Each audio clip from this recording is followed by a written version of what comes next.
കയ്യിലൊരു മുള്ള് കൊണ്ടിരിക്കുക കേട്ടോ, എന്തിൻ്റെയാണെന്നറിയത്തില്ല.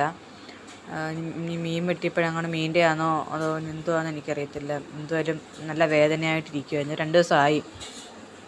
അപ്പോൾ ഞാൻ വിചാരിച്ചു ഇങ്ങനെ പേടിയായിട്ട് ഇങ്ങനെ അനങ്ങാതെ വെച്ചുകൊണ്ടിരുന്നത്. അപ്പം ഈ പഴുക്കാൻ തുടങ്ങുന്നതിൻ്റെ ഒരു അതിൻ്റെ ആ ഒരു ചുമപ്പും ഒരു കുത്തായിട്ട് കാണാൻ പറ്റും. നേരത്തെ എനിക്ക് കാണാൻ പറ്റത്തില്ലായിരുന്നു, നമുക്ക് വേദന എടുക്കുന്നത് എവിടെയാണെന്ന് അറിയത്തില്ലായിരുന്നു കേട്ടോ.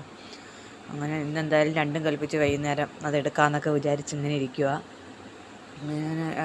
ഞാൻ നോക്കിയിട്ട് പറ്റുന്നില്ല. അങ്ങനെ രണ്ടുപേരും വന്ന് നിന്ന് നോക്കുക എടുക്കാനൊക്കെ പറ്റുന്നുണ്ടോ കേട്ടോ. അപ്പോൾ ഞാൻ വിചാരിച്ചെന്നാൽ ചുമ്മാ കുറേ ദിവസമായാലും വീഡിയോ ഒന്നും അങ്ങനെ എടുക്കുന്നില്ലല്ലോ. അപ്പോൾ ഞാൻ വിചാരിച്ചെന്നാൽ അതൊരു വീഡിയോ എടുക്കാമെന്ന് വെച്ചിട്ട് ഫോണൊക്കെ കൊണ്ടുവന്ന് സെറ്റ് ചെയ്ത് അവിടെ വെച്ചിരിക്കുക. അങ്ങനെ അവൻ വന്ന് പിന്നൊക്കെ കൊണ്ടുവന്ന് കുത്താന്നൊക്കെ നോക്കുക കേട്ടോ. എനിക്കാണെങ്കിൽ പേടി. അങ്ങനെ അവനെയൊക്കെ പറ്റുന്നില്ല അവനെയും കൊണ്ടെടുക്കാൻ. പിന്നെ